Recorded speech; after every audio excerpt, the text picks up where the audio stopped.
Making the headlines this evening, it's the ITV News.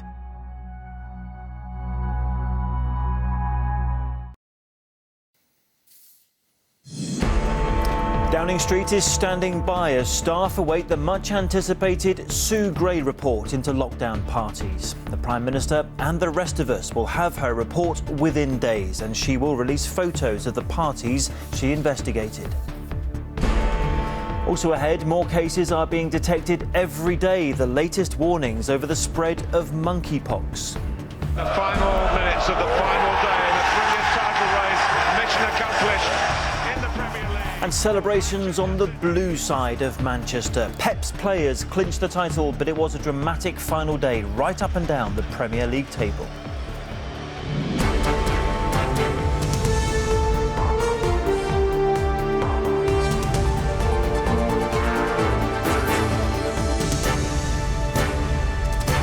This is ITV News with Chris Shipp. Hello, good evening. The deadline has passed this evening for a response from those named in the report into lockdown parties in Downing Street. The often repeated name Sue Gray will finally have her say within the next few days when the senior civil servant releases the findings of her long-awaited inquiry into the gatherings in Whitehall during the COVID pandemic and who was to blame for them. ITV News understands that she will publish photos of the parties alongside her report. This from Catherine Sampson. We must wait for the outcome of the inquiry. We need to see the outcome of the Sue Gray report. We await the outcome of Sue Gray's inquiry. While Westminster's played a waiting game, winter has given way to spring. Sue Gray's full report, first commissioned back in December, is finally expected this week. It may shed more new light on Partygate. Ahead of its release, questions have been raised about a private meeting between the senior civil servant and the Prime Minister a few weeks ago. Today, the Education Secretary couldn't answer who called for that or what was discussed. I don't believe that a meeting that happened 2 weeks ago is relevant to the outcome of her final report. Sue Gray will deliver her report as she sees fit. I haven't seen it. Has the Prime Minister seen it? Has the Prime Minister seen it? Hold on a second. I don't know. None of us will see the report if the first report was anything to go by. Back in January, Sue Gray released a limited version of her report, a so-called update. In that, she criticised what she called a failure of leadership and judgment, but she didn't name names while police were still completing their investigation. That finished last week, and now around 30 people, including the Prime Minister, have been warned they could feature in the full report.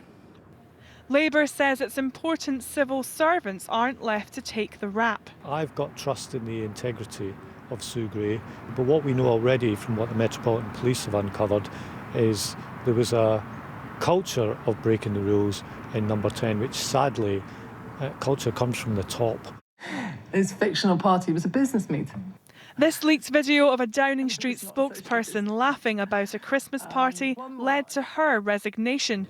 A few months ago, it looked like the Prime Minister's political future might be riding on the outcome of Sue Gray's report.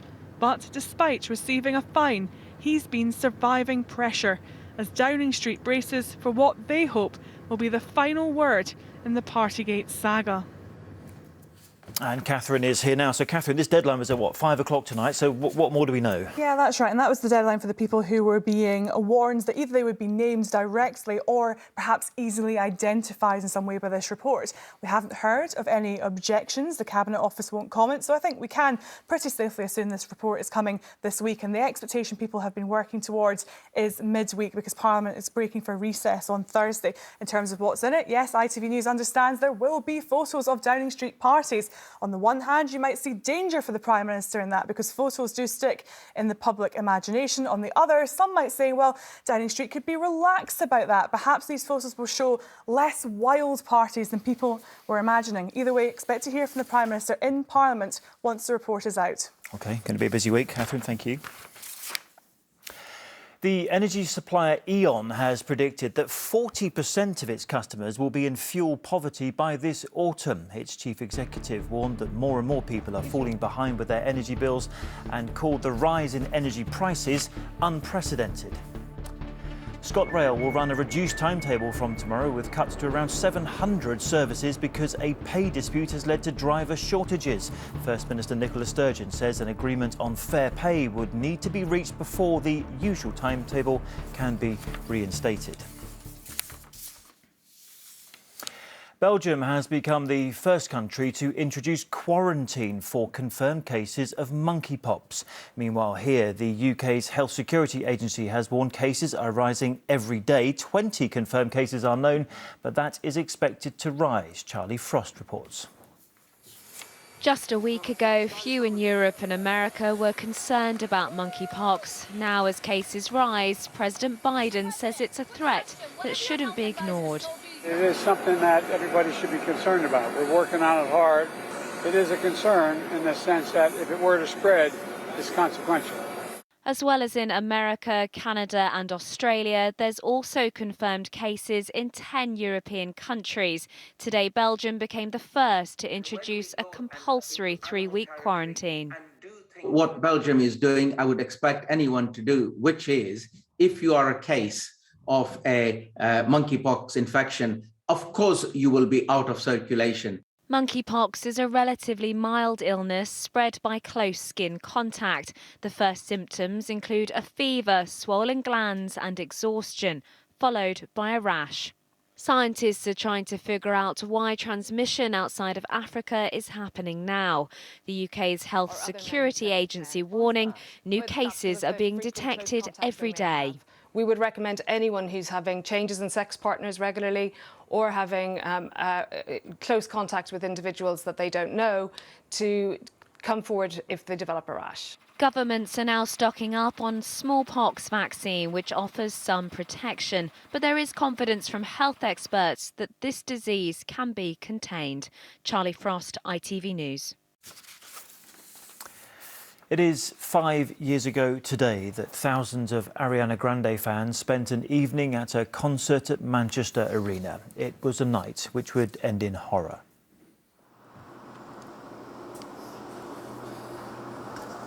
Today, commemorations have been held across the city of Manchester to remember the 22 people, 6 of them children, who never made it home, killed by a suicide bomber who detonated his device as they left.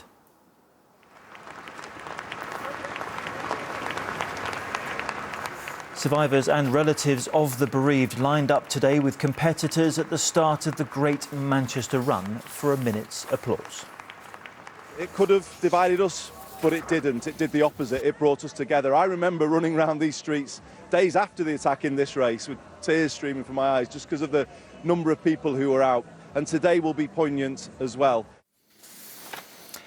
Now, it was some afternoon in the Premier League, but it ended with Manchester City as champions. They were actually losing for much of the match before scoring 3 goals in 6 minutes. At the final whistle, thousands of fans poured onto the pitch as stewards rushed to protect the players.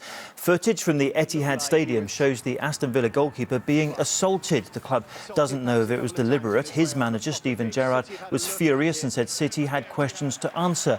City has apologised and said the individual will be banned when he is identified. On the pitch across the Premier League, it was a dramatic day. The first time in a decade that the title, the top 4 places and relegation positions were all decided on the last day of the season. Steve Scott reports from the Etihad Stadium. Well, in the final minutes of the final day in a brilliant title race, mission accomplished. Champions again, but only just. It was anything but a canter to a 4th title in 5 seasons. At Anfield, deep disappointment will soon next weekend's Champions League final. Before the drama, the hope. Liverpool's players under no illusion just what another title would mean here. While City's faithful were confident, calm, and in good voice too. All the way down the table. A stunned silence as Wolves celebrated Neto's opener. As Villa frustrated City in Manchester, for all their dominance, City just couldn't find that killer moment. As the afternoon wore on for City fans, the clock seemed to be counting down much quicker than usual. And then, who else? Former Liverpool man Coutinho opened the door for his friends back at Anfield. City were floundering. they were level, courtesy of Rodri's calmness in an anything-but calm stadium. The crowd had barely... While Liverpool pushed them to their limits, Manchester City have proved yet again they're the best England has to offer. Brilliant. Fantastic. Brilliant. He put us through it, but we got there in the end. We are over the moon. Come on, City! This is about memories, and it doesn't get much better than this. For Ukrainian Alexander Zinchenko, the moment meant so much more than any of us can possibly imagine. He's continued to play here throughout the war, but has found that difficult. This afternoon, we saw just how difficult. For Pep Guardiola and his group of all-stars, the only frustration in an otherwise brilliant year is that elusive Champions League silverware is still missing from the trophy cabinet. Manchester City and Liverpool are head and shoulders above the rest at the moment. And while quality-wise the Premier League has never been better, those that run it will be hoping the other so-called Big Six start to catch up. But while Pep Guardiola is here, and with the financial firepower he has at his disposal, it's unlikely that will be happening soon. Steve Scott, ITV News, Manchester. Meanwhile, Tottenham and Arsenal both won their games today, scoring 5 goals each, but Spurs got the final Champions League place. Meanwhile, at the bottom of the table, Burnley were relegated after they lost 2-1 at home to Newcastle. It does, however, mean that Leeds stay up. Finally, it's not often that Hollywood A-listers turn up to the FA Cup Trophy final, but they do when Wrexham is playing. Watching the fixture against Bromley this afternoon were Wrexham co-owners Ryan Reynolds and Rob McElhenney. They were joined by Will Ferrell and David Beckham. In the end, however, the A-listers didn't bring much luck because Bromley clinched a 1-0 victory. That's where we are this evening. Good night.